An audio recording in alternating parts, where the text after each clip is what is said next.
Can someone unmute and tell what do you feel is about the mind connection on the health and well-being? Now we saw the responses as well, isn't it? So we'll go into more. Typically when we talk about mind, we talk about it is related to the thought because thoughts create unnecessary pressure. Being positive helps, being negative it creates all diseases. Great, thank you. And what about the soul connection? Soul pati yaradeda solla mudiyuma? Some chat boxes also you can type soul.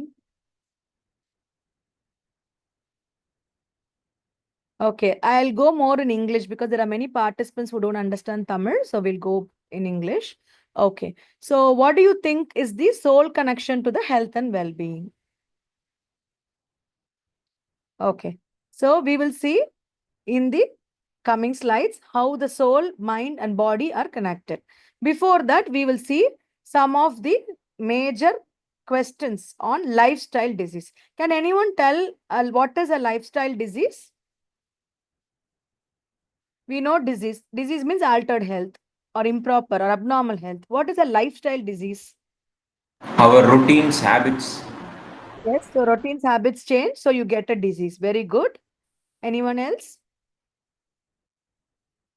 So, lifestyle disease, as Sir mentioned, health problems that react to changes in lifestyle, unhealthy behaviors, and other lifestyle factors. Anything which affects your health.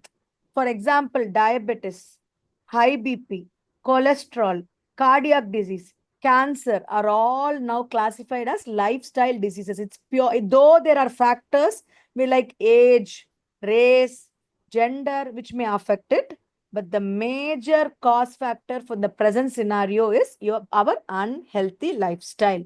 That is the reason for these lifestyle diseases. Among it, we have diabetes, heart disease.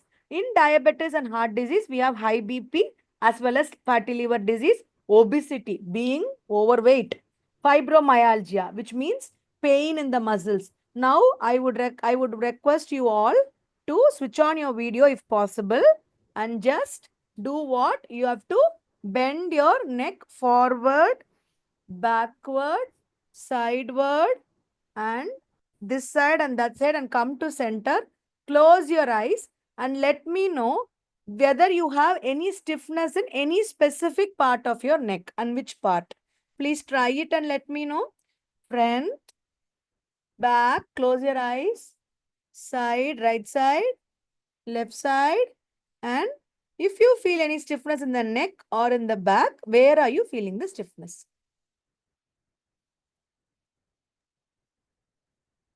For me, it is in the back, just below the back neck, on Oh, the line of the shoulders, in the line of the shoulders. thank you, ma'am. Yes. Anybody else? For me, left side shoulder. Yeah, somebody, thank you, sir. Somebody has told back shoulder line. So, these stiffnesses, sometimes when we correct the posture, it might get corrected.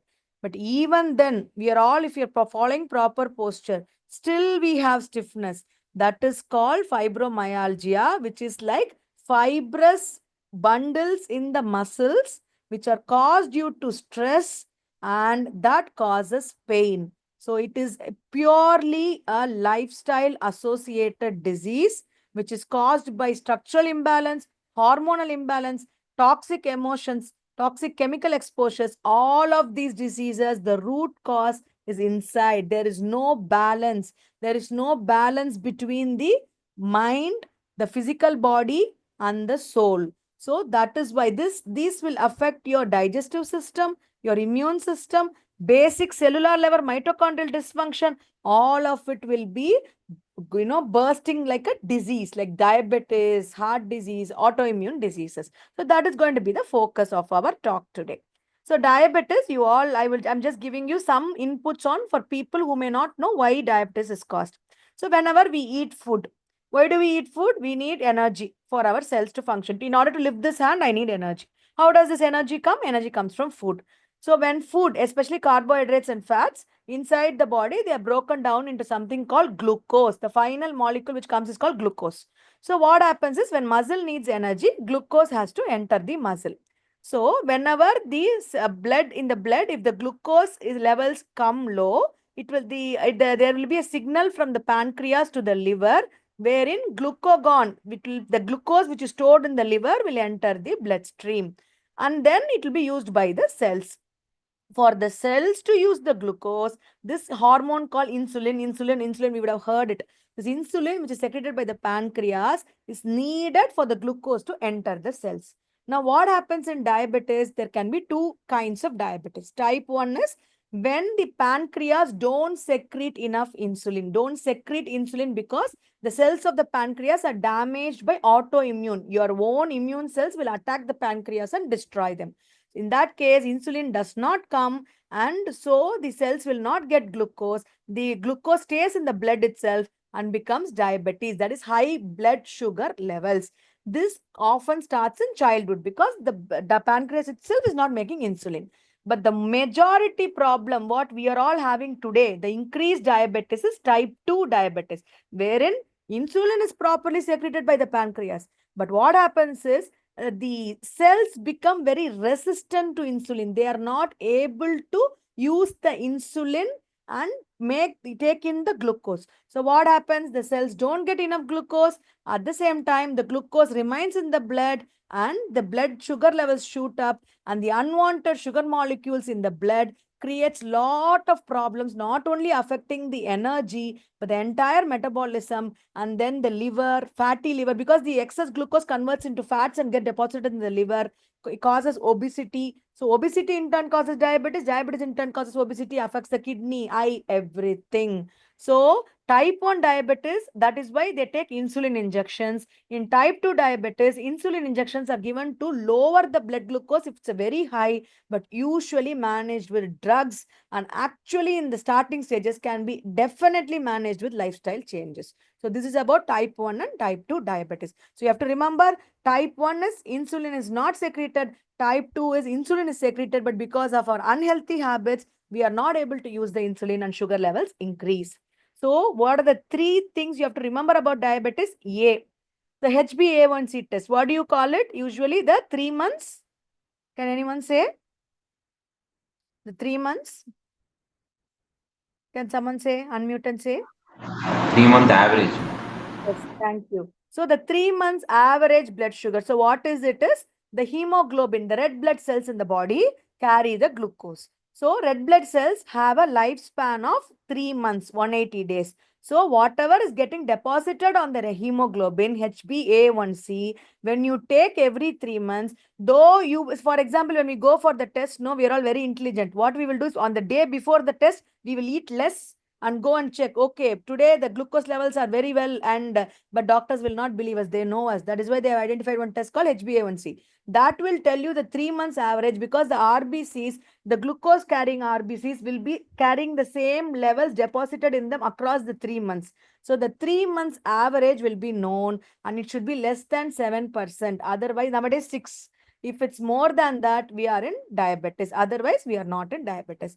And when diabetes is there, mostly people will have accompanying high BP. So it should be maintained less than 120/80.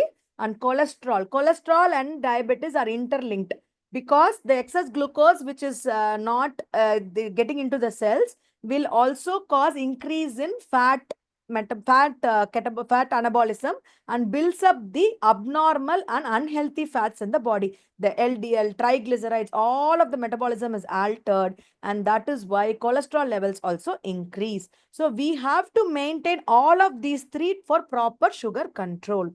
And then next comes the heart disease. So heart disease, why we spoke about diabetes and then heart disease? Because when we have diabetes, when we have high BP, finally a person will end up in heart disease.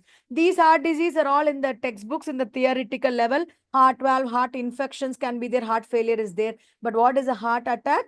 When the blood supply to the heart. See, heart supplies blood to the entire body and the brain. But when the blood supply to the heart itself has a block, there is a block in the blood supply to the heart, and that block, so that the heart will not get enough blood to pump, then the heart goes for attack. It gets called myocardial infarct means clot. So there is the heart cannot pump, and that's why we get heart attack. So what do? So if the clot is small, they will remove the clot and they'll put a stent, an artificial tube for the blood to flow. Or if it's going to be a big clot, then they have to do bypass grafting, wherein they will take a tissue from another vessel and then they will, or muscle, and then they will use that to bypass. What is a bypass road? You don't go through the main city, you outer city you go, right? So if there is a block here, they'll connect from here to here. So that's called heart attack. So this is also a lifestyle disease. And now, because this webinar is for men, what would be the difference between heart attack in males versus females? So here I've given in males, first we'll concentrate about males. In males, it will be sudden onset of the signs and symptoms. When you get a heart attack, for men, it will be sudden. For women, it will be gradual. By meaning of gradual, there have been women who have got, who have got these symptoms over a day also. But for men, usually it's very, very, very abrupt and acute. Within 1 hour or so, not even hard, within minutes, they will get these symptoms. There will be sudden sweating, or any one of the symptoms alone can also be there. That is why we should be very cautious about any one of these symptoms. There will be a tightness in the chest. There will be somebody hitting on you and pressing on you. Gastritis pain also might mimic heart attack, but you should always go to a doctor whenever you have a center of the chest pain. And there will be pressure, and there will be, you'll feel short, you'll feel that something is suffocating you. And nowadays many are complaining of tingling painful sensations in the shoulders, which radiate from the shoulders to the elbows or to the entire arm. And then you will have sometimes some people will have only nausea, dizziness. So these are for males. For females, again, it will be different. Importantly, when you have diabetes, these symptoms may be suppressed. It's called silent heart attack. Diabetic patients may not have the typical symptoms of a heart attack, and so it may be silent. And then BP. So we all know 120/80 when we measure using the BP machine. It's nowadays they even go up to 140/90 because the world itself has thought people are not going to change. Let us increase the blood pressure to 140 and 90. Above that, if it is there, then let them at least start taking medication. So 1.13 billion of the 7 billion people have hypertension. And in nowadays it's very, very, very common in youngsters. In men, especially young men, have so much of high BP anyway because of the stress factors. And what are the risk factors for all of these? Salt consumption, then low intake of fruits and vegetables, which Dr. Amuda will be covering, saturated fat and trans fats, being overweight or obese, harmful use of alcohol, lack of physical activity. We all have become couch potatoes. And so all of these, when you have high BP, it's not only about having high BP, which may cause you being irritable and tensed and all that. It will definitely affect your heart. It may cause stroke because when there is high blood pressure, there is every chance that clots will form. It may lead to kidney failure, retinal problems, and other complications. And cancers in men, I'm telling one by one lifestyle diseases. So these are the most common cancers in men: the skin cancer, lung cancer, esophageal cancer, kidney cancer, bladder cancer, prostate, testicular, and blood cancers, leukemia. Colorectal cancer, which means in the intestine when you have cancer, pancreatic cancer, then non-Hodgkin's lymphoma. It's again a type of like blood cell related cancer, liver and bile duct cancer. So now we have seen, okay, all the diseases we know, ma'am, already. We are just refreshing. But what are the factors that affect your mind, body, and soul? The uncontrollable risk factors we cannot do at the moment. Maybe when all of these, advancements come in, you can change all of it. So with race, family history, and all that takes a place. But controllable factors, high BP, you can control if you follow a proper diet and follow exercise. High cholesterol, you can control by diet and exercise. And then let's see, the poor diet and physical activity, definitely you can change. Cigarette smoking, alcohol smoking, any form of tobacco, you can definitely stop. And overweight and obese, you can definitely change. And diabetes also. So these risk factors of lifestyle diseases are controllable. And if you want to lead a proper healthy life, you can. I have left the major risk factor in men.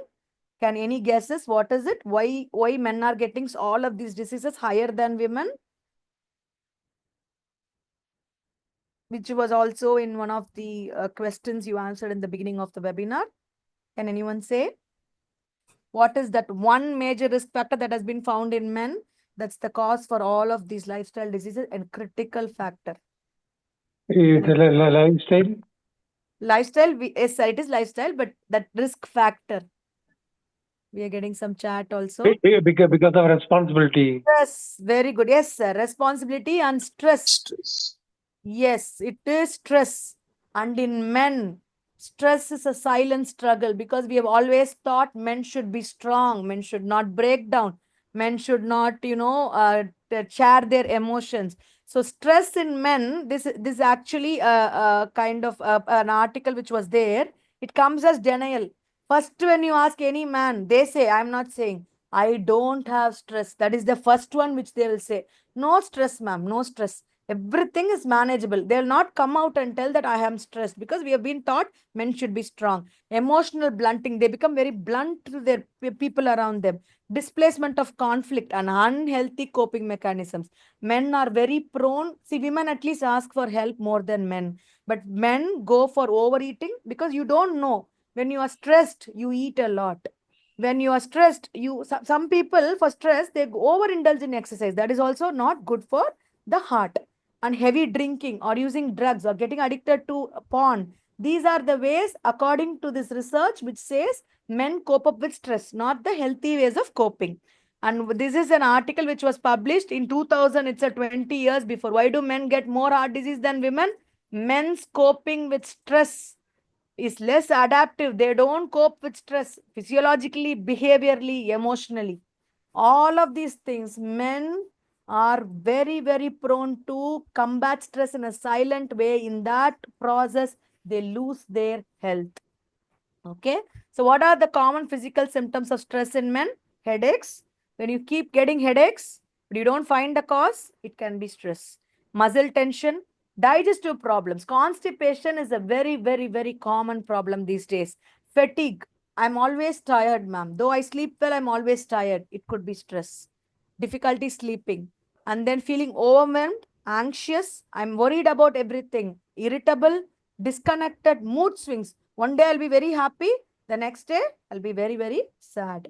And then behavioral symptoms, irritability, withdrawing from social events. When the family calls, no, I won't come anywhere. I don't want to see those people. And then drinking, doing drugs, smoking, very impatient, struggling to manage responsibility. See, you all know that I'm very appreciate all the men here because you seem to be very, very responsible men, and that's why you have put social responsibilities are the major cause of stress. So because of stress, you will not be able to manage the responsibilities properly.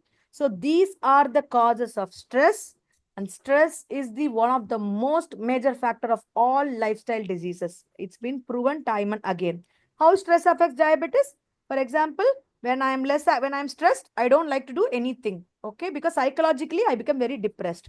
So I have poor decisions in managing my glucose levels. I don't follow. I will say what the doctor is saying. I know I will cope up. Even medicines, there are men who don't want to spend on medicines because that money they want to use for their family works. Okay, so that is actually good, but you have to take care of your health. So these glucose levels are managed. Managing of diabetes becomes increasing difficulty. Feeling of helplessness comes in. That increases the stress, and glucose also increases the cortisol levels in your blood. So all of this becomes a vicious cycle. Again, in heart, I don't want to go into the intricacies. When there is stress in the body, constantly your body will be in the state of an inflammatory response. It will be in process of inflammation that causes immune dysfunction, vascular problems, which affects the heart, which affects the blood vessels, which affects the autonomic nervous system, again, which affects the adrenaline, again, it affects the cortisol. It becomes a vicious cycle. And this is for cancer. Anything stressful, anything inflammatory in your body over the years will cause cancer. You can take it from me. If you go and take the history of a person who has been recently diagnosed with cancer, most of the times, I'm not telling all the times, most of the times there would have been a severe stressful environment or stress to the person. Okay. So especially in men. So don't take stress so easily. So this is what everything is increasing. Okay. If you take anything, everything is increasing. Okay. The total diagnosed cases of diabetes from 2000 to 2021, heart disease, we all keep hearing every other day somebody having a heart attack at a very young age.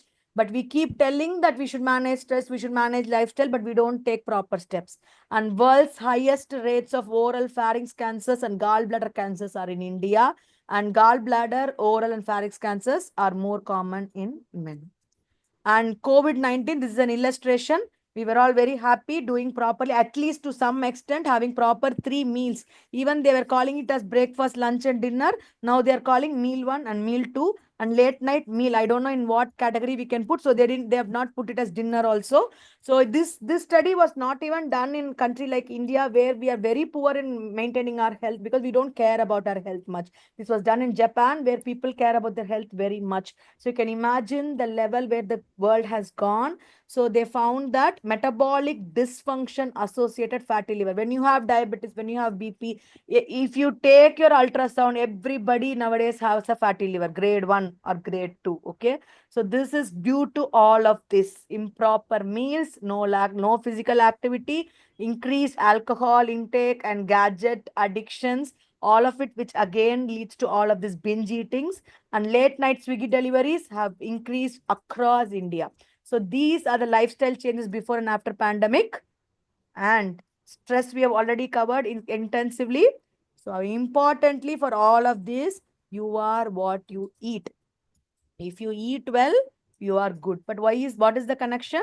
That comes to you are again, I want to, before I go to that important factor, I want to tell, when you are having diabetes or when you're having cardiac disease, people, the doctor will tell, don't take too much salt. Okay, it's because salt is a very critical factor, because with sodium only glucose gets reabsorbed in the body. So when you take more salt, there will be more taking in of glucose, okay, unwanted glucose. So that is why it affects the blood pressure, it damages the blood vessels, it causes hormonal changes, it leads to a constant state of inflammation, effects on the immune system. I'll come to the next part, and then calcium loss from the bones. So all of these affects the lifestyle and causes diseases. And how food affects you? Again, we eat ultra processed food, which can causes overweight, obesity, gut microbiome dysbiosis, insulin resistance, and then inflammation, and again, all again and again and again. So stress is one part, what you eat is one part. So that those things will affect the lifestyle diseases.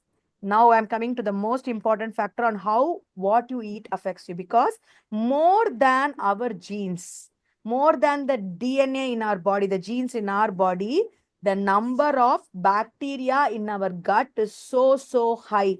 10 to 100 trillion bacteria exist in your gut, and they are your barriers and protectors. Always remember, if you have a proper gut, if you have proper bacteria, all these lifestyle diseases can be managed. Some people will be taking diabetic drugs for years, but their HbA1c will never reduce below 7. Why? Because their gut microbiome is still not corrected. So unless you correct the gut microbiome and manage the stress, whatever medicines you take will not work. So that gut microbiome or your bacteria, and I again and again keep telling this example in many occasions. You would have heard, when we eat curd rice and lady's finger bindi, like no, we get very intelligent. We do max well. Why is that? Because curd has good bacteria and the lady's finger has the prebiotic. It produces food for the good bacteria. That is why there is a gut brain axis which connects directly from your stomach and intestine to the brain. If you eat proper food, then only you can be intelligent also. You can be good cognition. Nowadays they have told that even for depression and stress, if you correct your gut bacteria, you can overcome stress. And with proper physical activity, you can have a good bacteria. So these are the factors which affect the good bacteria. Stress is one of the factors which will cause bad bacteria to grow, and pathogens will cause bad bacteria to go. But good things like exercise and some probiotics, diet will cause betterment of this, or making it worse. So this is the wellness wheel, where you have to have proper social wellness, emotional wellness, spiritual wellness. You have to have a purpose in life, because this is where the mind, body, soul connect to the health happens, where the stress and the gut bacteria and our body becomes aligned. When you have spiritual wellness, you should connect with God. You should have a meaning of purpose in life. You should have intellectual wellness. You should expand your knowledge and skills. Physical wellness, make an environment well, Be satisfied and contented with what you have. You should have personal satisfaction with your occupation, social wellness, all of this. Neha ma'am and Amuda ma'am will be covering. So we have two aspects to now. We saw the diseases, we saw how stress affects, we saw how gut bacteria affects, but what are we going to do about it? About the habits part, after Dr. Amuda ma'am speaks about what you eat part, that is the naturopathic remedies, Neha Bharatwaj will be speaking, and that's all with me. We'll have the questions at the end. Thank you. Namaste.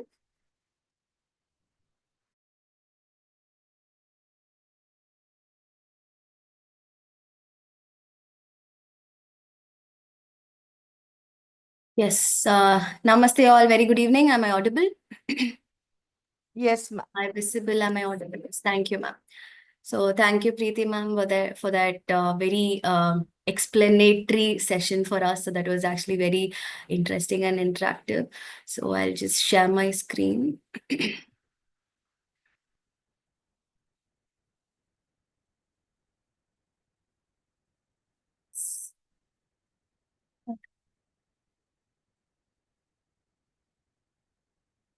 Yeah, is my screen visible to everybody?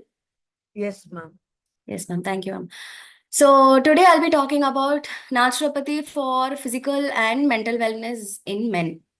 So before I start with, I just want to know from the participants who've joined today, what is your understanding of naturopathy? What does the word naturopathy say to you? What does it convey to you? What kind of medicine do you think naturopathy is? Yeah, you can just put it in the chat box, or you can unmute yourselves and you can tell me. Yes, anybody? It is basically with managing without medicine, right? Natural, how we Okay. manage it. Yeah. Okay, managing without medicine is one answer. And I, Basically, our food we veggies take. and fruits. okay, food we take, yes. Okay. Yeah, vegetables and fruits. Okay, vegetables and fruits. We are getting yoga and exercise. Yes, okay. All right. And I'm just looking for just one word, which Preeti ma'am was emphasizing on her session actually today. Just one word. Massages. Yes, all these are different forms of treatment in naturopathy. But holistic way of treating disorders, yes, that is a very, very apt That is expression. curing, body curing itself. Body curing, okay, natural process is also right, but just one thing which ma'am was stressing about today. What kind of disorders were we talking about in the last session? Yes. Managing Swaminathan sir has stress. got it, lifestyle. So naturopathy is basically a lifestyle medicine. Yeah. So we will be advocating you as to what kind of lifestyle changes you can make, which can have a better effect on your health. So depending on your body, we will be prescribing you what kind of lifestyle schedule you'll have to be following for the betterment of your condition. And naturopathy, by holistic, we mean that we treat your mind, body, and your soul as a whole. So we consider the whole person rather than just your physical body or just your mind. We consider the entire mind, body, and soul being as one whole person. So we basically treat the whole body as it is. Yeah. Okay. So moving on to the next slide. Just a second. Okay. So first form of treatment in naturopathy will be diet, hydration, and herbs. So diet and hydration are actually the baseline treatments in naturopathy. So the very basic things which people need to follow on their everyday basis. So first talking about diet. So the first thing will be a balanced diet rich in fresh fruits, vegetables, whole grains, and nuts.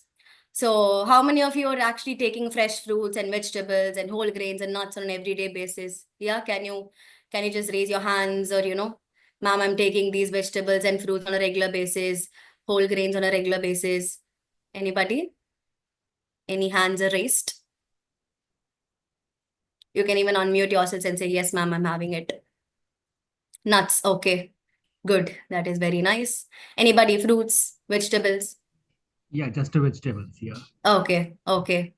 All right. Fruits, vegetables that too boiled, not fried. Good. Okay. Anybody who has raw salads along with your meal? I'll be very happy to know if anybody is following raw salads. Jayalakshmi ma'am is having fruits. Very good. Veggies, of course. Veggies, of course, I'm asking in the form of raw. Only vegetables as curry. Okay. Raw vegetables, anybody who has a salad along with your every meal? Okay, fine. I've got enough answers. Thank you. So why exactly are fresh fruits and vegetables in your diet very important is because your fresh fruits and vegetables, when taken raw, that is as a whole, they are rich in a component called as tryptophan. So this tryptophan component is very important for maintaining your gut. Yes. So the gut health, which Preeti ma'am was talking about in her session, is actually one of the major reasons for any lifestyle disorder. So if there's an imbalance in your gut health, you are prone to lifestyle disorders like diabetes, hypertension, cholesterol, etc. Yeah. So fresh fruits and vegetables, very basic, very simple things, but they need to be had in every meal of yours to ensure that there's this tryptophan component getting inside your body to maintain not only your mental health but also your gut health. Yeah, this tryptophan is also a very good mood stabilizer. So you're frequently experiencing mood swings, if you're frequently getting angry, if you're frequently getting stressed. So this particular component called as tryptophan is very important in maintaining your mood swings or maintaining a very well-balanced mental state and also a well-balanced gut health. Whole grains and nuts. So whole grains and nuts they are actually very much rich in antioxidants. Yeah, they're rich in omega-3 fatty acids. You must have heard this compound. Yeah, so this particular omega-3 fatty acids are actually very good antioxidants. So by antioxidants, I mean, so you have free radicals in your body. So our body is made up of cells. The cells are made up of the electronic molecules. So they are also present in the shells. We would have read in our chemistry classes. Yeah. So on the outer shells, you will have some free radicals which are actually moving around every particular cell.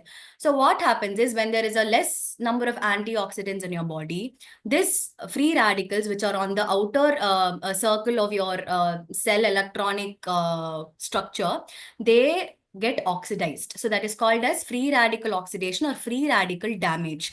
So once that happens, that is one major risk factor for developing any kind of lifestyle diseases. It is a very much a risk factor for developing hormonal imbalances and also many other lifestyle diseases. So to prevent this free radical oxidation, one of the baseline treatment would be having whole grains and nuts in your every meal or in your everyday diet. Yeah. So that was my first point. And second is, yes, the same thing. Foods rich in omega-3 fatty acids like walnuts, flax seeds, pumpkin seeds, sunflower seeds, chia seeds, your dried fruits and nuts, all are rich in omega-3 fatty acids.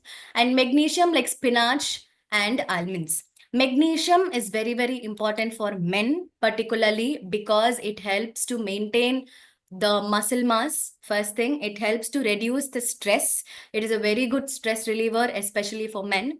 And also protein intake. Protein intake is for building your muscle strength. Yeah, it is not just about the energy providing, but it is also about building a good muscle strength. So having a very good muscle strength will also in turn give you back a very good physical and just bodily strength. So that is also there when you have a proper amount of protein in your diet.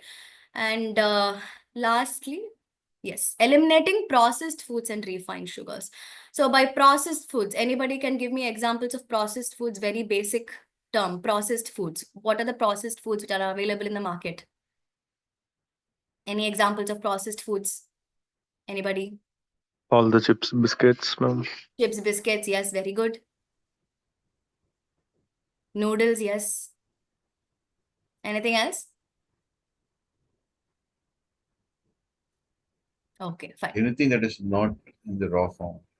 Anything that is not in the Raw form. raw form, okay, but not exactly, because we cook our homemade meals also, no? So those don't become processed. Yeah. Okay, pastry, pizza base, everything these days. Nice answer. I like Malini ma'am's answer. Everything these days is processed, which is almost, yeah, it is also true, because nowadays everything undergoes a lot of process of adulteration to meet the demand, which is being caused by the need of the people. Okay, But so when you cook, sorry, when yeah, you yes, sir. cook actually in today's environment, even the food we cook at home, right? A lot of people don't cook the right way. Like for example, when we fry, when we use oil, though it is, we can say it's homemade food, but it's not healthy. Right? Typically, you Yes, give an yes, example of exactly. salad. I'll be coming to that. That is a very nice point. Thank you, sir. So I'll be coming to that. I'll be talking about the oil intake, etc. So when as sir says, when we deep fry it, when we, just fry it nicely in oil, coat it with nice masala and maida, and then we bring it up and we have it for the taste, that becomes processed, even if it's home cooked. So that is a very valid point. So these processed foods and refined sugars are present in all of our caffeinated drinks, all of our pastries, all of our, your pastries, your cakes, your ice creams, all of those are refined sugars. Yeah. So what happens when we have this processed foods and refined sugars is there is something called as insulin resistance, which is happening in your body. So what is this insulin resistance? So when you eat a normal meal, what is the end product of the meal? Once you have a normal meal, what is the end product of the meal? What is the molecule which gives energy? What is the compound that gives energy to the body? Anybody? After you have a meal, the food is broken down and it is People taken should up by the body answer. as I gave the answer in my talk. People should answer. What is that final? Glucose. yes, exactly. What is the end product of meal? Yes, glucose. Swaminathan sir has the right answer. Glucose, yes. So whenever we have a meal, the end product is glucose. Okay. So for this glucose to get metabolized by the body or utilized by the body, we have one more important component which is responsible for uptaking this glucose, which is secreted by our pancreas. What is that component's name? Insulin. Insulin. Yes, exactly. So this insulin is responsible for uptaking the glucose, which is given as a byproduct from the meal which we have. Okay. So let's say, for example, this insulin has 4 branches to which 4 glucose molecules can get attached. This is your insulin molecules. So 1, 2, 3, 4. So 4 glucose molecules are getting attached. Okay. And then the 4 glucose molecules will be taken in and they'll be metabolized. They'll be turned into energy. I'm just giving it as an example. Okay. Now, what happens when we have so much of processed foods and so much of refined sugars?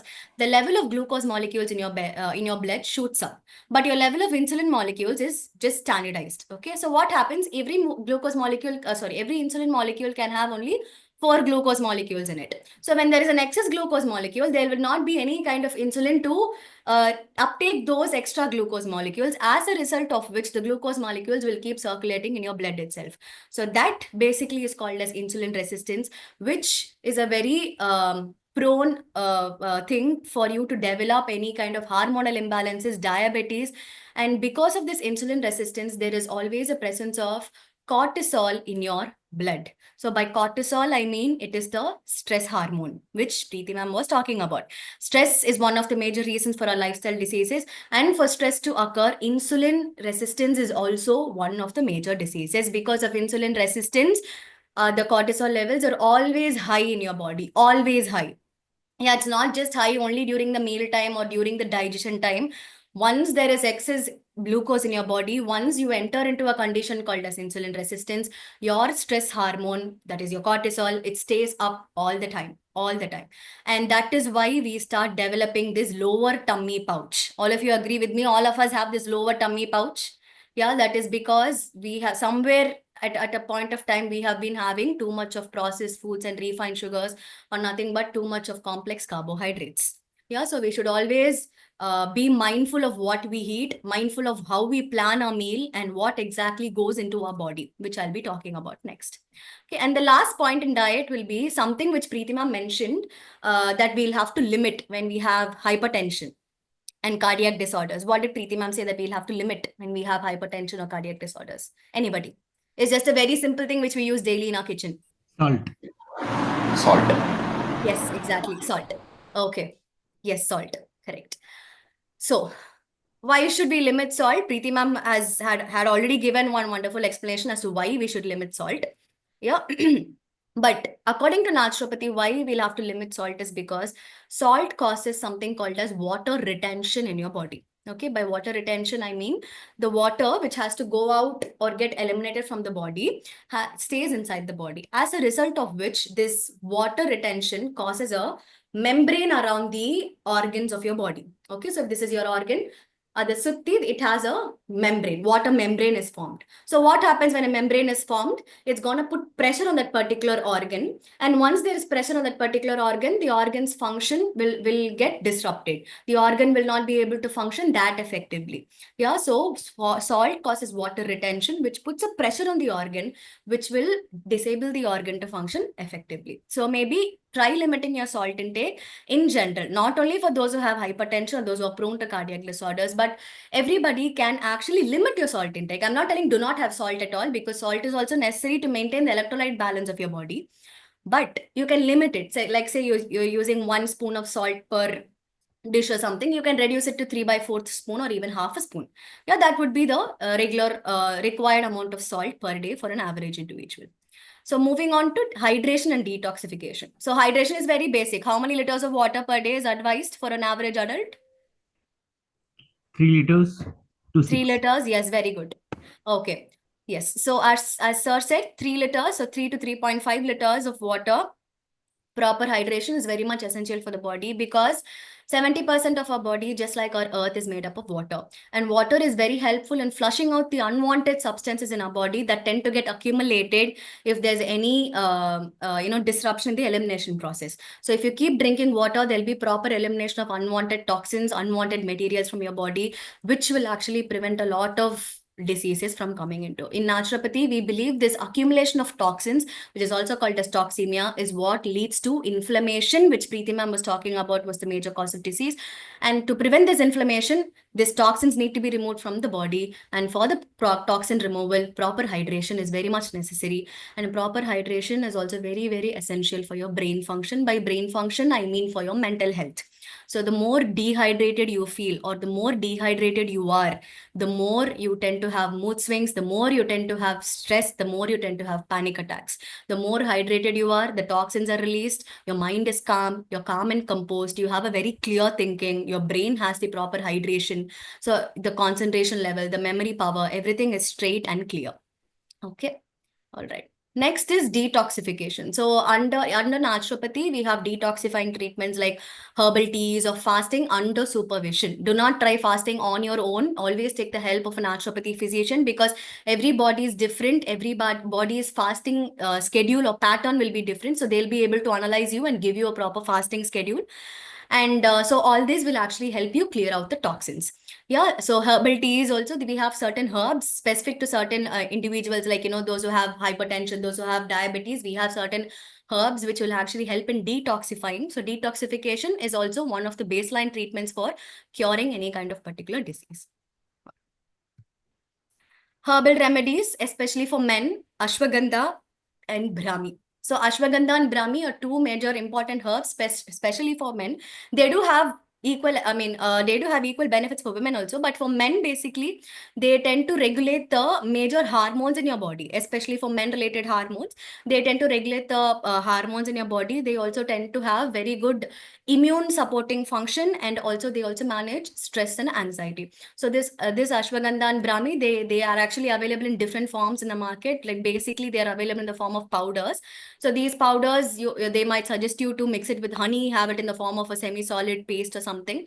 So it depends again. For some people, they will advise tea depending on your body. For some people, they'll advise the powders. So there are also herbal remedies which can help you combat the stress and anxiety, and also your hormonal imbalance if you have any.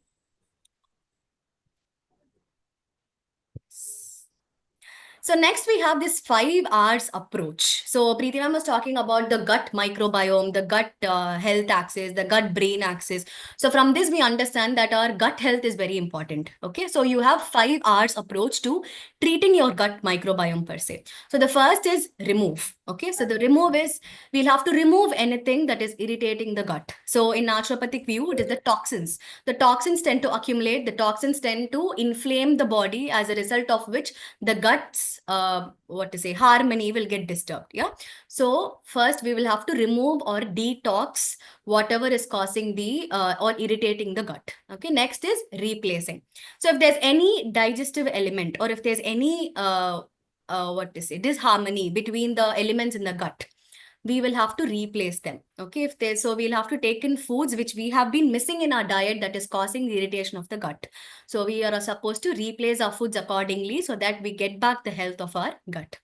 Next is reinoculate. Reinoculating the gut microbiome with good bacteria.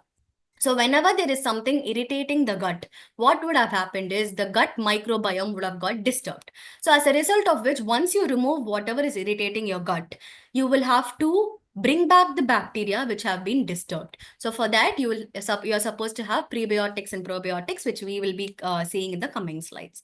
And then repair. So once your gut bacteria is restored, automatically the damaged intestinal cells, because intestine is also, it's a part of your gut system. So those cells will also get repaired. And then rebalance. To prevent all this from happening again, we are supposed to rebalance our lifestyle. Yeah, depending on however we'll have to modify our diet, we'll have to do a regular physical activity to enable this good gut health to be prolonged for a longer time. So this is 5 R's approach. Yes. So I was talking about probiotic and prebiotic foods. These are some examples of probiotic and prebiotic foods. So by probiotic foods, we mean the foods which have the bacteria in them. Okay. And by prebiotic foods, we mean that the food which help the bacteria to grow. So two kinds of food: probiotic foods which have the bacteria, prebiotic foods which are the food for the bacteria in your gut to grow healthily. Yeah. So some examples of probiotic will be your paneer, curd, idli, dosa, buttermilk, etc. And your prebiotics will be your green bananas, your radish, cabbage, garlic, onion, apples. All these will be your prebiotic foods. So how do we plan our meal? Just an example. So you have a round plate, out of which 40% of your plate will be fruits and vegetables. Fruits and vegetables in any form, preferably raw. Yeah. So if you're having fruits and vegetables, 40%, so 20% will be for your raw salads or your raw fruits. 20% can be for your cooked vegetables. Again, cooked, by cooked, I mean steamed or just normal, the tawa thing which we do, the normal shallow fry, but not the deep fry. Yeah. And then 25% of carbohydrates. 40% of fruits and vegetables, 25% of carbohydrates, 25% of protein. So carbohydrates will be your rice or roti, which you're taking. 25% of protein can be your sambar, your dal, your paneer, your cheese. All these are forms of protein. Yeah, so 25% of protein and 10% will be your fats. By fats, I mean the oil or the ghee which you use for cooking. Yeah, just 10%. So 10% will, I think will come around just one small spoon. So per dish, it will just be one small spoon of oil or butter or ghee, whatever you're using. So 10% only will be fats. 40% will be your fruits and vegetables, 25% carbohydrates, 25% protein. So this will be your ideal balanced diet or an ideal food plate or a meal plate. Along with this, you can have, like, say, probiotics. So 250 ml of buttermilk if you're having buttermilk, or 100 grams of curd. So that does not mean if you're going to have curd, you're supposed to mix it with rice. No. So 25%, in those 25%, if you're having sambar rice, if you're having rasam rice, if you're having curd rice, that is fine. But 25% for sambar rice, again 25% rice for rasam rice, again 25% for curd rice, that is not the thing, because the carbohydrates level will keep increasing. So 25 plus 25 plus 25, it will go up till 75%, which is not the ideal diet. So within the 25%, if you want to have sambar rice, if you want to have rasam rice, if you want to have curd rice, that is up to you. But only the 25% of carbohydrate should be there in your meal. And if you want to have rasam, you can drink it. If you want to have buttermilk, you can drink it. But if you want to mix it with rice, split your rice into 3 and then have it in that itself. Have it in the 25% itself. So this will be your balanced diet. Right? Okay. So this is our RDA for men. So by RDA, the full form, does anybody know? RDA. You would have heard this, you would have seen this in all of the packets which we get. RDA examples, I mean RDA full form, I'm sorry. Anybody? Anybody who knows the full form of RDA? Yes, I think we got an answer. Recommended dietary amount, almost right. It's actually recommended daily allowance. Yeah. So recommended daily allowance for men, basically. So we have different age groups: 11 to 14, 15 to 18, 19 to 24, 25 to 50, and then 51 plus. Yeah. So the calories is nothing but the total energy you need per day. So it varies from age to age. From 11 to 14 is 22,500 kilocalories per day. And then if you see from 25 to 50 years, you need 2,900 kilocalories per day.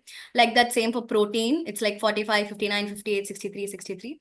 So vitamin A, vitamin D, all these is just a rough idea as to how many kilocalories, how much amount of protein you need per day as a man, and depending on your age group. Yeah. Right.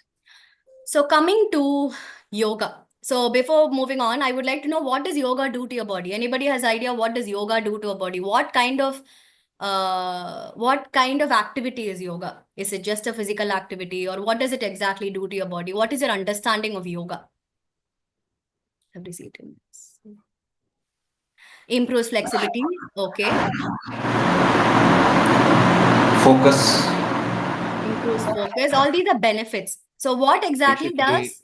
So what kind of treatment is yoga to the body? Like, is it only to the physical body, or is it only to calm yourself, or how is it? What is it? Mind and body, sings mind and body and mind. Exactly. So yoga is a Suman Ram sir has something to say, ma'am. Yes, sir. No, Please. no, I was yes, just saying that, the slide that Dr. Preeti was mentioning about the first slide, right? yes, Mind, body, exactly. soul. That is Yes. where the integration happens. Yes, exactly. That is a very, very wonderful answer. So, yes, thank you all. So, yoga is one physical activity which unites, or, which synchronizes the balance between your mind, body, and your soul. That is the way in which yoga differs from any other form of physical activity. Yeah. So, when you practice yoga regularly, it just not only improves your physical health, it improves your mental health, it gives you clarity in it, and it also connects you spiritually. Yeah, so it is a meal or a treat for your mind, body, and your soul all together. So you get benefits for all the three in just one practice. Okay, so some of the poses like child's pose, cat and cow pose, Shavasana, Virabhadrasana. All these are actually relaxing poses. Virabhadrasana is specific to male because it's called as the warrior pose. It tends to strengthen the most what to say the entire muscles, especially for males. Yeah, so all these poses, and then I'll be talking about some more poses also. So these poses, the child's pose, Marjari Asana, Shavasana, all these tend to relax your body. So they are majorly for your mental well-being. Virabhadrasana is majorly to strengthen all of your major muscles of your body. And then pranayam techniques like Nadi Shodhana, Brahmari, all these tend to balance your nervous system. They tend to reduce your anxiety. Then they also tend to enable you to have a more deeper breath. The more deeper breath you have, the more proper immune function you will have. That is a proven research that says that regular practice of pranayama will actually enable you to have a very deep breathing. So as you have a very deep breathing, automatically your immunity or your body's health in general will start to increase. So by this deep breathing, I mean, how long does a tortoise live? Anybody has any idea? How long does a tortoise live? Anybody can answer this. How many years does a tortoise live? Any idea? More than 100. More than 100, yes, exactly. And why do you think that tortoise lives for so long? More than 100 years. Because Why? it breathes less per minute. Less. Sorry? Breathing cycle is less per minute. Yes, exactly. The breathing cycle is less per minute because it takes a very deep breath. Yes, it is very slow. It has a slow breathing. So by slow breathing, we mean it is a deep breathing. So it's a deep inhale and a deep exhale. So in yoga, if you had experienced any classes during pranayam, they would have told you take a deep breath in, take a deep breath out. So why is it? That is to slow down your breathing. The more slower your breathing is, automatically the more healthier your body is, the more longer you live. Yeah. Pranayama. Pranayama, if you cut the word, prana is life. Ayama is to increase. So pranayama, regular practice of pranayama is to increase your lifespan. Okay, so that is what the word literally means. So the more deeper your breathing is, the more better it is for your health. So regular practice of pranayama will actually help you achieve that deeper breathing. Yeah. And then meditation and yoga nidra, these two are wonderful techniques to calm your mind, to focus your mind, and also your physical body. Any kind of stress you had throughout the day, at the end of the day, you sit and meditate for a few minutes, or you sit and practice yoga nidra for a few minutes, you will see that stress just flying away. So meditation and yoga nidra, try inculcating these practices in your everyday schedule to experience the benefits which has. Okay. So this is yoga at desk. So I saw in the question which Preeti ma'am had asked, like, what is the major source of stress for you? I saw a lot of people had answered professional work pressure, or office work, etc. So at your office, at your desk, These are some poses which can be practiced to release the tension in your muscles, in your physical body, in your joints. Because of prolonged sitting, you might experience a lot of muscle aches, your joint aches, your mind will be very dull just looking at the computer screen. So these are some poses which can be done just from your office chair itself, so that you can move your body every 1 hour once for 5 minutes, just go for a walk, take a break.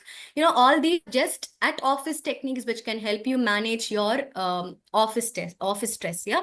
So your work pressure can be managed by simple yoga techniques like these and simple pranayam techniques. Okay. All right. And then moving on. Yes, hydrotherapy. So by hydrotherapy, we mean treatment with water. Hydro means water, therapy means techniques. So hot baths, jacuzzis, cold showers, cold water immersion, contrast hydrotherapy, steam and sauna, food soaks, relaxing baths. All these are actually very, very helpful in ensuring proper blood circulation to your body. So once there's proper blood circulation to your body, what happens is your body's blood flow is normal. Once your body's blood flow is normal, there's proper vital nutrients and oxygen going throughout your body, which helps you to relax and rejuvenate at the end of the day or even the starting of the day. Yeah. And then aromatherapy. Aromatherapy is also called as smell therapy. Yeah, so these oils, peppermint, lavender, lemon, eucalyptus, bergamot, rosemary, cedar wood. So all these oils are actually easily available in the market. So you get a small bottle. So you can just use these oils even at your workplace or at your home in the form of use them in the water in which you take bath. So these oils, they tend to have a lot of components in them, phytocomponents, which help to relax you, which help to ease your anxiety, which help to relieve pains in your body if you're experiencing anything because of the stress or because of, just general muscle aches or something. They have a lot of analgesic properties, there is pain relieving properties, de-stressing properties. They also have anxiety relieving properties, de-stressing. So these aromatherapy is a very simple technique which can be followed by everybody to, just calm themselves down to ensure a good physical health. Yes. And then aromatherapy techniques will be diffusion, like just how I told you, you have a diffuser which is shown in the picture. So you can just add 2 drops of oil in it and then you can use it as a room freshener. And then massage with dilution, where, dilution is done with a carrier oil like almond oil or jojoba oil. So you mix the needed essential oil with the carrier oil and just massage it onto your skin. And then you can use in the form of baths, or you can use the aromatherapy in the form of inhalation. So these are 4 different techniques for aromatherapy. And lastly, just a summary. So how do we maintain our mental health the natural way or maintain the physical health in a natural way? First is well-balanced diet and fruits and vegetables, good gut health, aromatherapy techniques, yoga practices, hydrotherapy like steam bath, sauna bath, and then exposure to sunlight. So expose yourself to natural sunlight as much as possible. After the sun rises, the initial 1 hour, or before the sun sets, the last 1 hour will be the ideal time to expose yourself. So wear a thin clothing, expose yourself to the sun for 20 to 30 minutes. Take in all the sunlight, because the UVA and UVB rays from the sunlight, when they come in contact with your skin, they tend to tranquilize your body. They tend to vasodilate your body. By vasodilation, I mean the blood vessels expand. So there's a proper blood flow, there's a proper circulation. Because of the proper circulation, there is a good oxygen levels, all vital nutrients go to each and every part of your body, which tends to ensure there's a good physical and your mental health. Right. So with this, I come to the end of my talk for today. I thank you all for listening, and over to Neha ma'am for psychological tips. Thank you all. Namaste.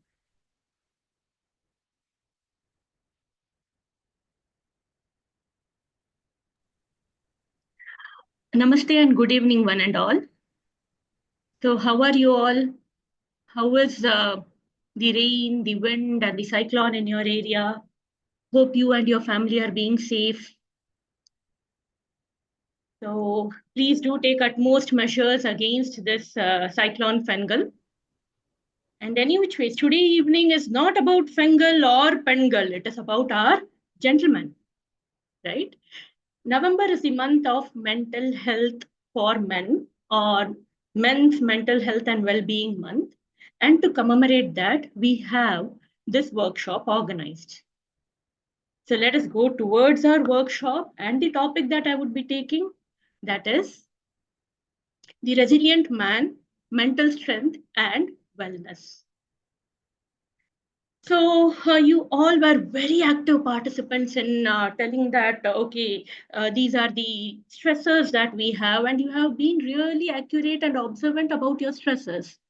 But before we move to these stressors, this is a general question that I think most of the women will be having, that why is it that men don't speak about their mental health? Why don't they express themselves? So I open this platform for men, and I request them that they can put in the chat box as to why men feel that they don't share, or they don't share or express their feelings.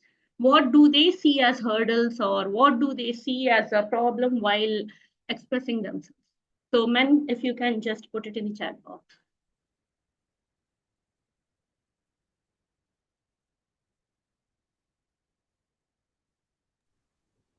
Okay. They think people will see them as weak. Okay, Hema Malini ma'am, thank you. Men don't want others to see their weaker nature, reserved in nature. Okay. People can't accept that even men can have issues. Very true. People cannot accept that even men can have issues. Very true. Right? And let us go towards our topic. This is what even I want to start with. That is, I'm sorry. Yeah.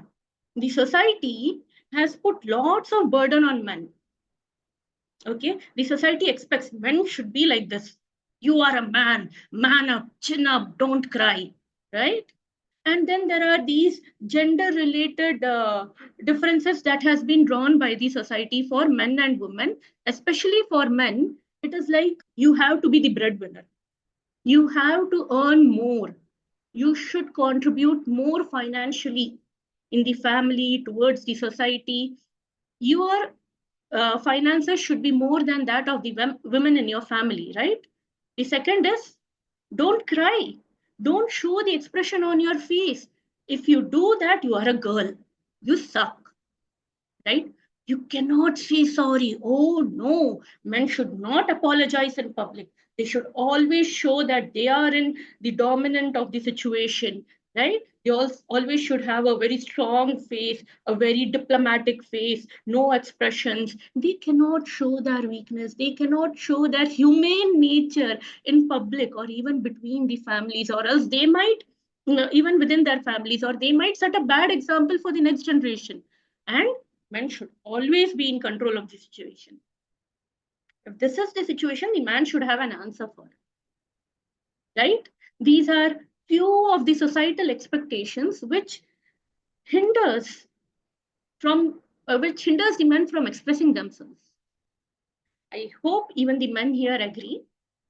Now coming to the next point, what happens when these societal expectations come in? Men stop sharing. That is the first thing. The second is, men underplay their symptoms. So the men here can also definitely share their experiences, uh, that many a times we don't tell about our symptoms because we feel that, oh, I have to be the man, I should not be the burden, so I should not make my family tensed. So I'll not tell them that I'm having a shoulder pain. I'll not tell them that I'm having a uh, you know, a chest pain, or I'll not tell them that I'm feeling very stressed, very anxious about the current job. I'll not tell them that my boss is pressurizing me, or there is a politics going on in the office. I'll not share it. So I usually underplay my symptoms because I have to be the man. I cannot be a burden, and I have to take the burden.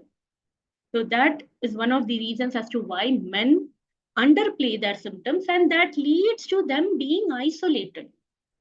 Isolated in the sense they will be with the family, they will be with the friends, but yet they will not feel being a part of that place.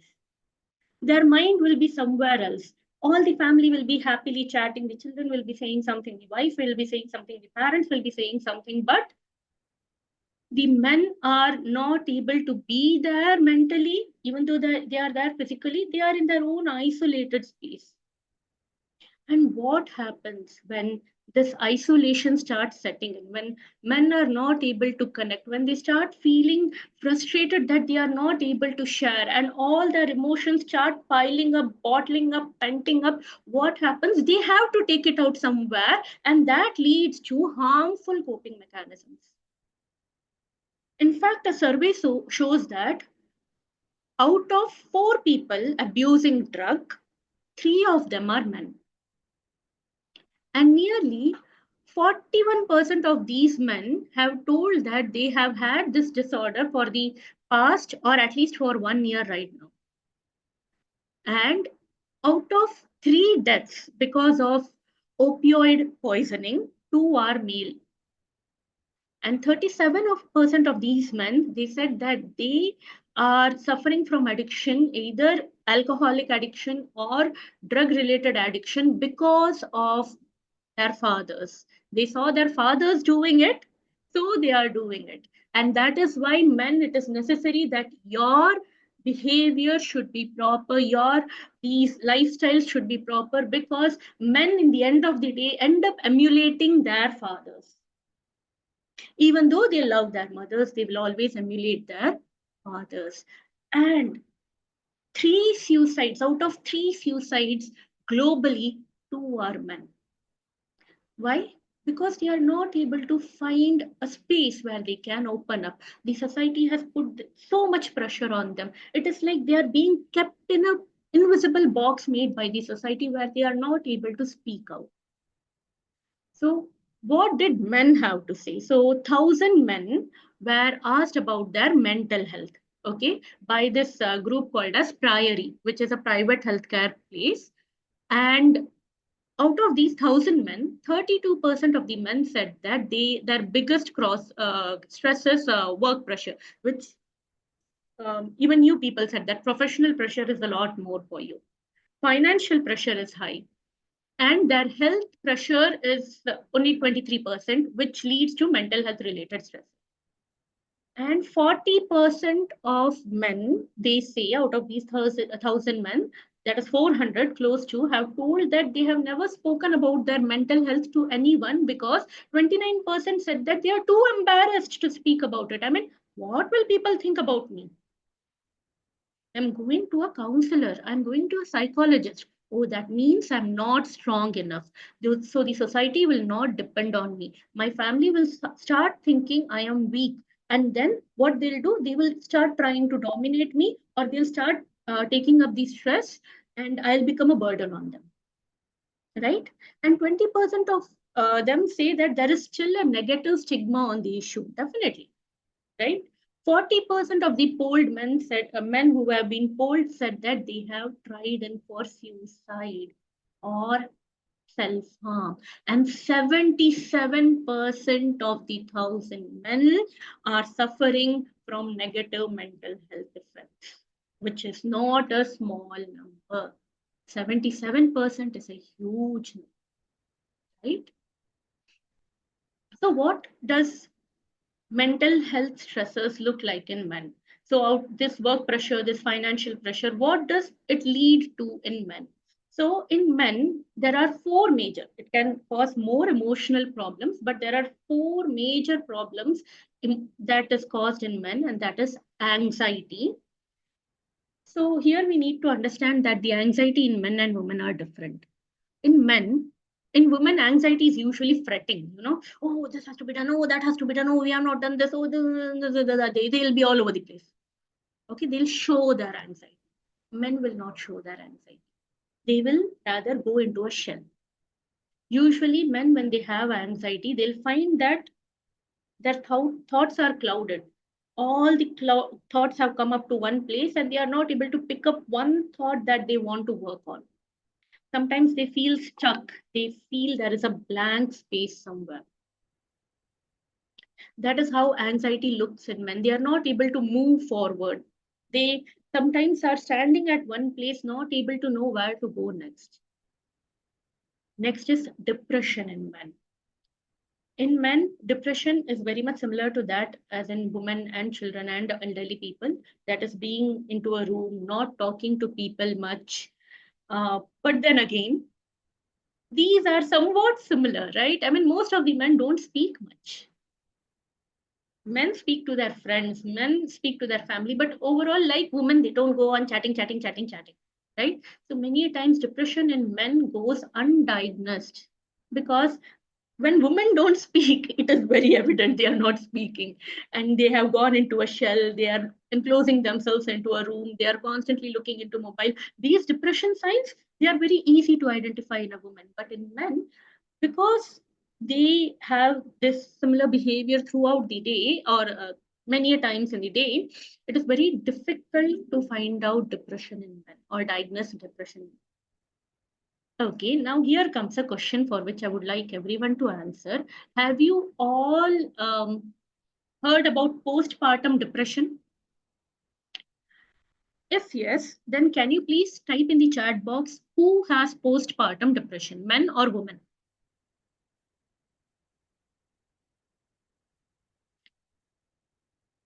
If you can type in the chat box, women after giving birth, okay.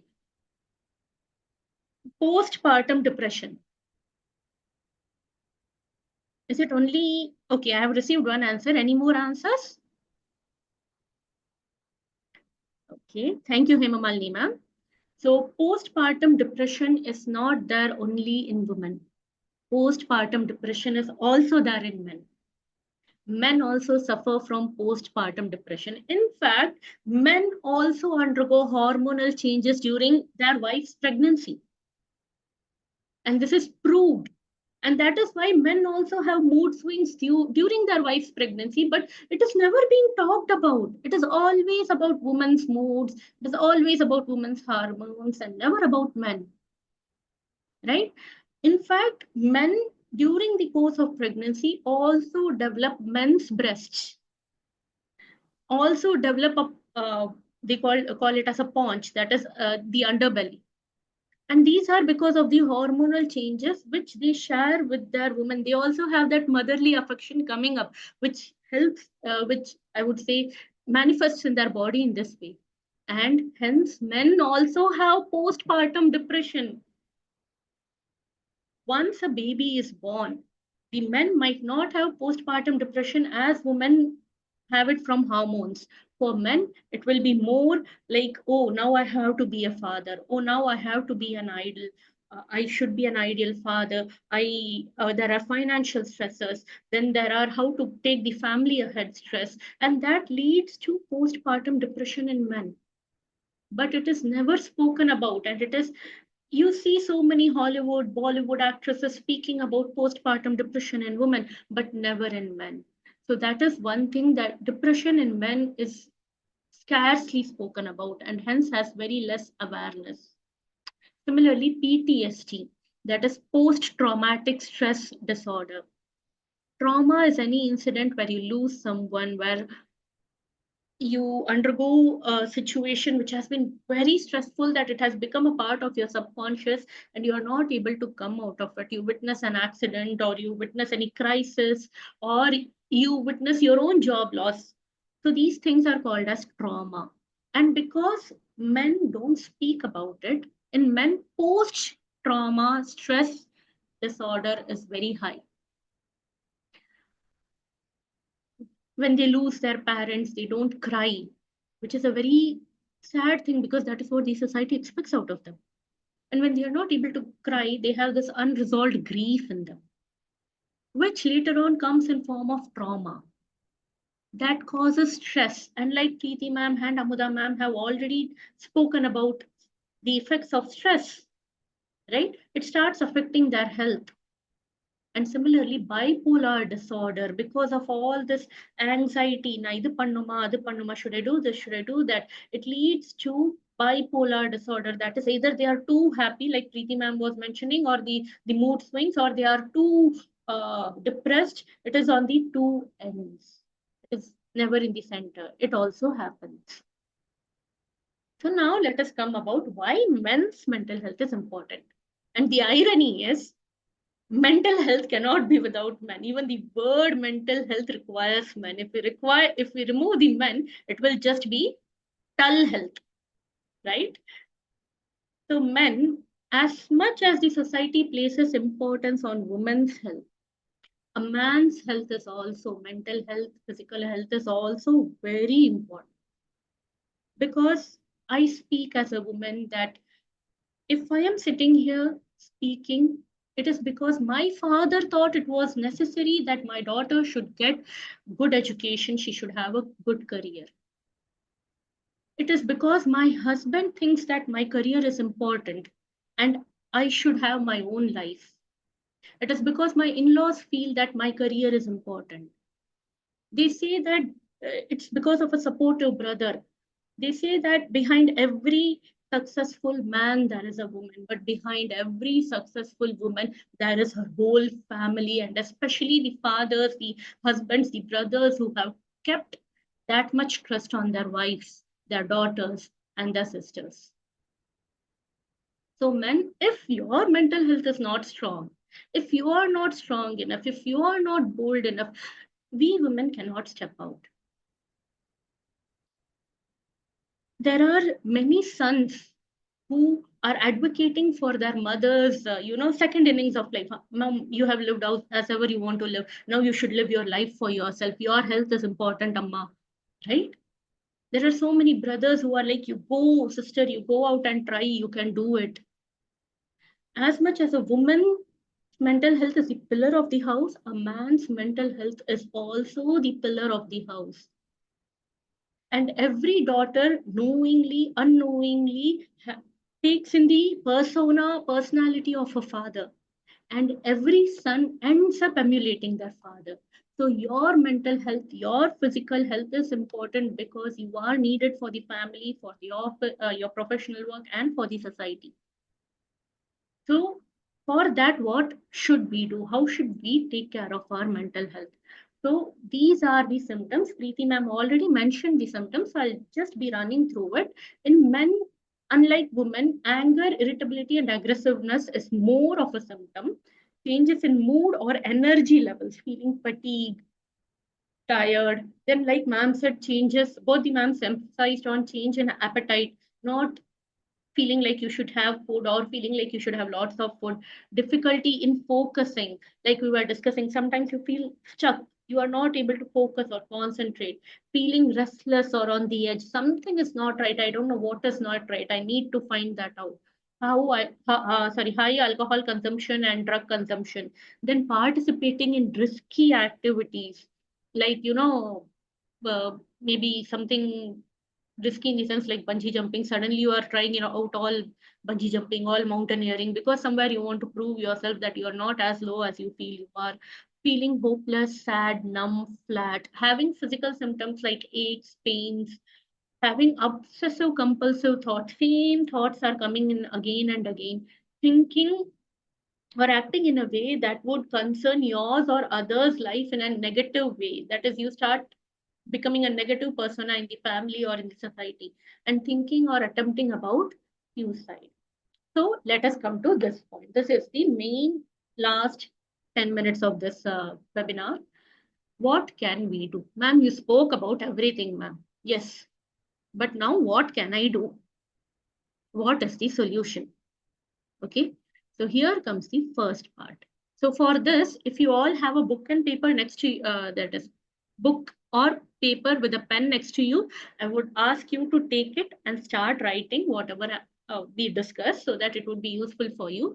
Or if you have a mobile next to you, you can also type in the mobile. And this is not only for men, it is also for women. So you can also do it.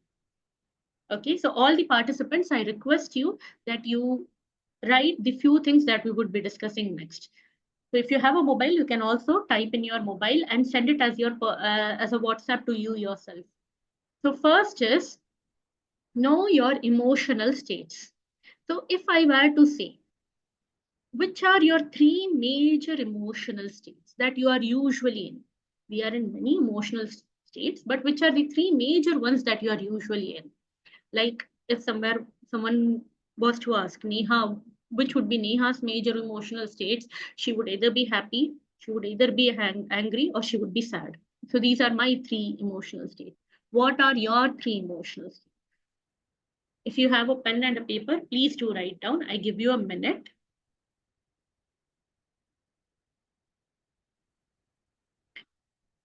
think, and write is what are your three major emotional states? Is it anxious? Is it feeling low? Is it feeling energetic? Is it anger, irritation? Is it frustration? Is it blaming?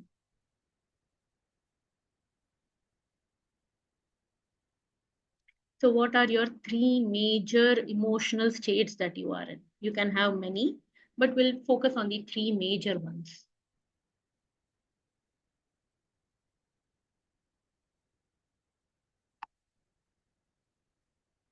Now, coming to the next part, I hope you all were able to write the three major emotions. Next is what triggers you. Okay, so these are the triggers that cause you to have those emotions. You feel excluded when you feel excluded, that people are not including you in their teams, in their meetings, in their, is that when you feel angry, frustrated, irritated, anxious, when you feel powerless, or when you feel that people are not hearing you, you want to say but you are not heard or valued, you feel you're constantly being scolded, judged. So write down the five major triggers that you feel that lead to these emotions. So you have a list here. It can be something out of the list as well. So which are the five major triggers? You couldn't speak up when you felt you wanted to share. You feel lonely, ignored. You couldn't be honest. You felt like you are the bad guy, people are making you the bad person, or you felt that you are forgotten, that no one values you, they don't remember your birthdays, you feel unsafe, unloved, unfair, frustrated. Which are the top five triggers that leads you or causes these three emotions majorly? You feel trapped in a situation, you are not able to come out. You feel lack of passion. You feel uncared for, manipulated, or you felt that you are being manipulated, you are being controlled. So which would be the top five triggers that cause these emotional problems?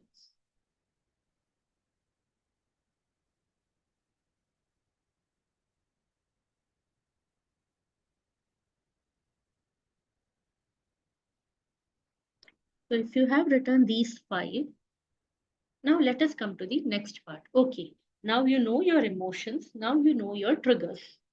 Okay, now how to work around them is what we are going to see. So for working on your emotional management, the most important thing that you need is your support system. People who would be honest with you. Can you write the names of three people in your book, pen, paper, mobile, whatever? Three people who would always be honest with you. They would give you total honest feedback. Can you recollect, remember any three people who would give you honest feedback?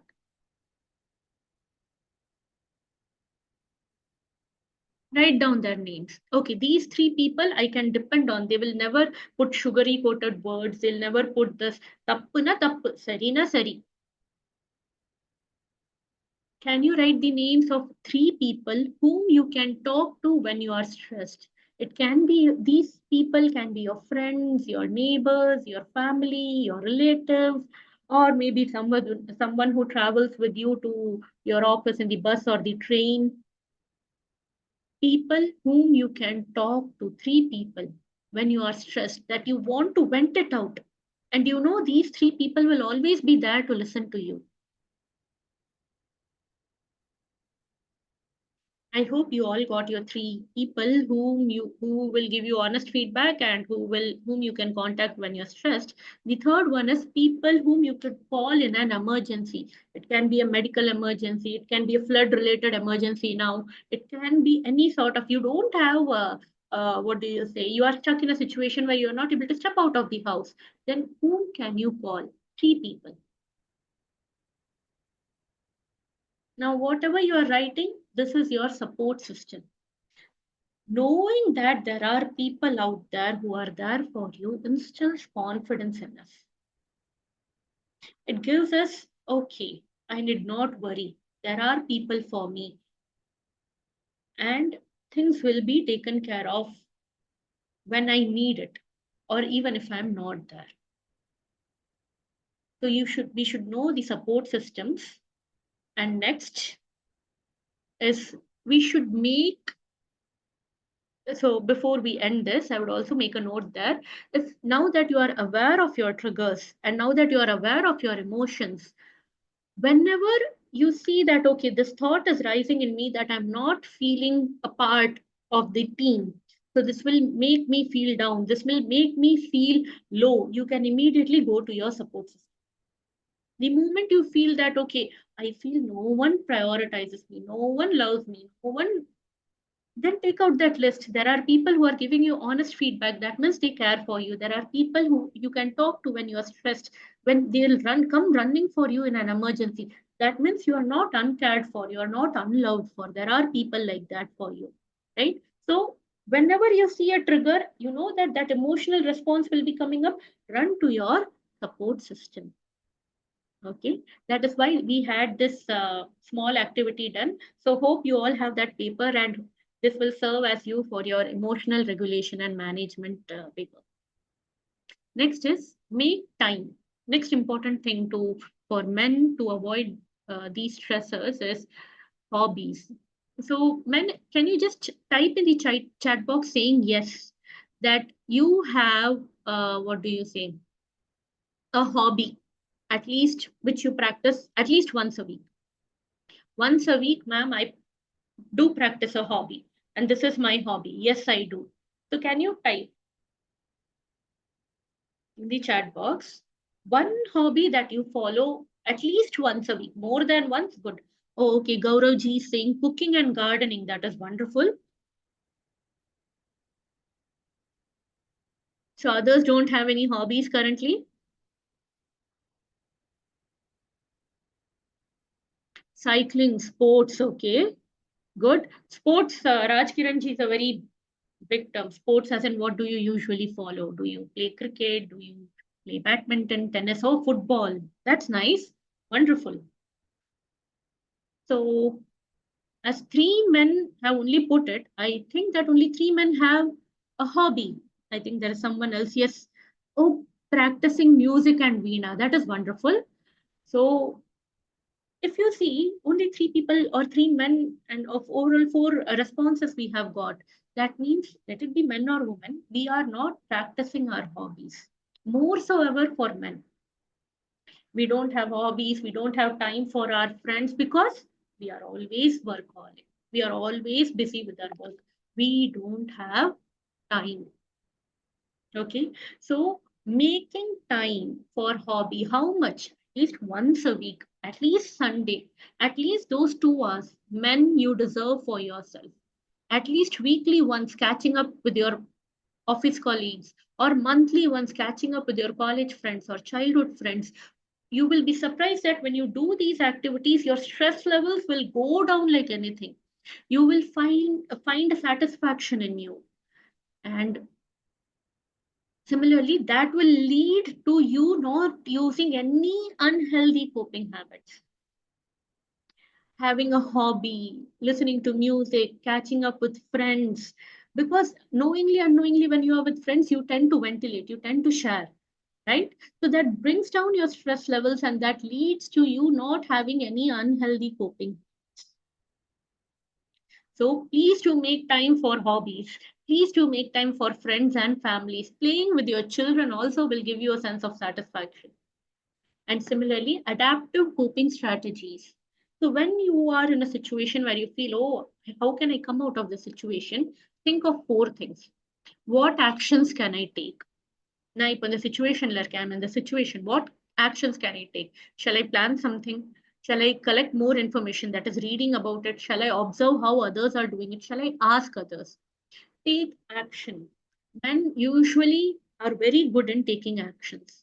But next part is when it comes to options available. Like, okay, now I'm not able to cope with the situation. I'll go out, I'll do some distracting work, or I'll restructure how I think. I will not think என்னால முடியல இதுக்கு இப்போ time இல்ல, or minimization, acceptance. These things are the friends where usually men are lacking more than women. But there are many men who are good at acceptance as well. But still, as compared to men, women, men usually lack in this.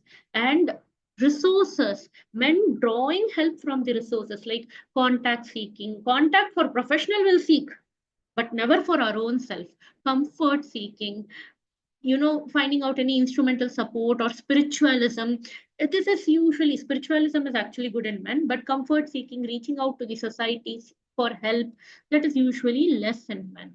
And similarly, how can I comfort myself? Emotional, can I express it? Can I change my behavior? So these are healthy ones rather than eating or drinking alcohol or smoking a cigarette. So these adaptive coping strategies, if you can remember, will help us during our emotional regulation related problems.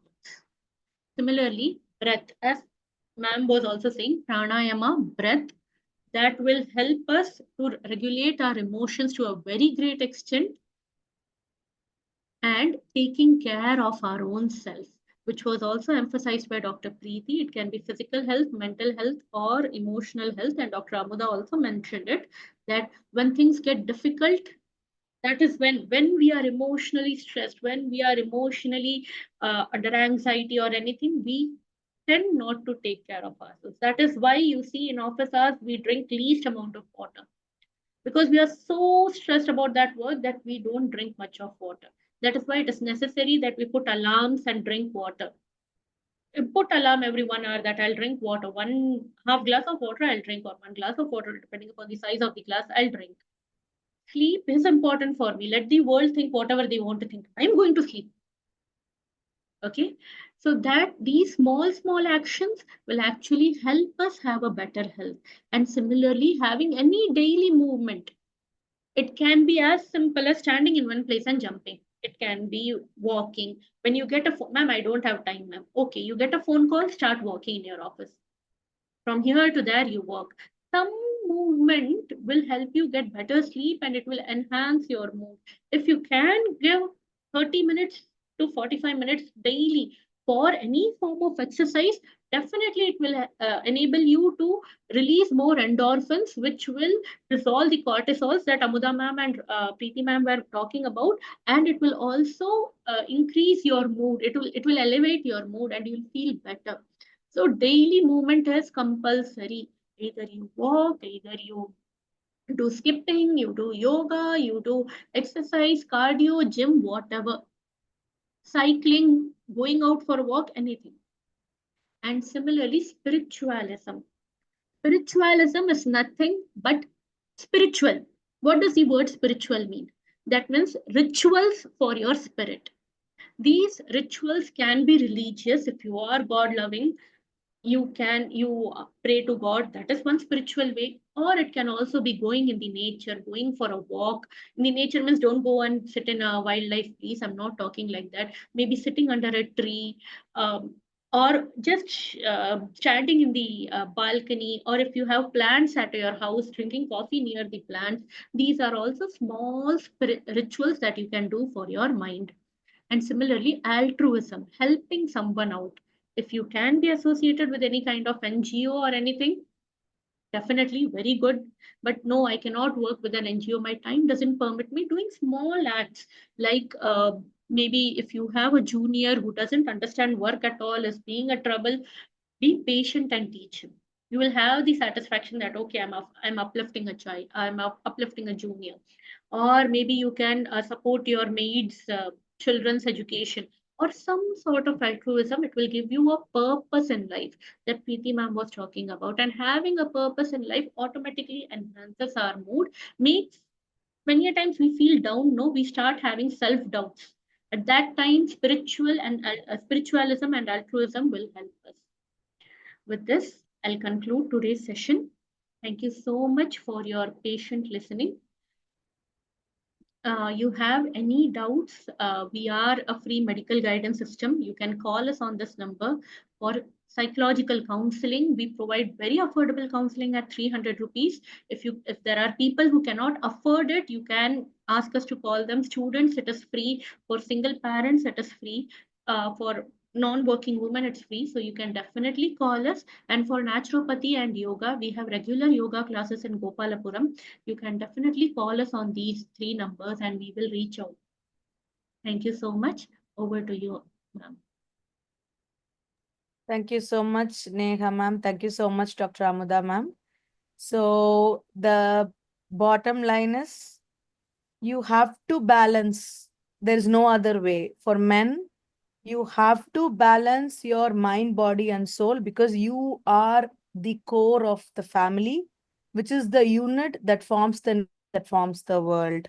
So you have to take care of yourself. Don't hesitate to ask help. It can be the support system of your friends, what Negama mentioned, or it can be the support system of like such counselings which we provide, because it'll all be very confidential wherever you go for counseling.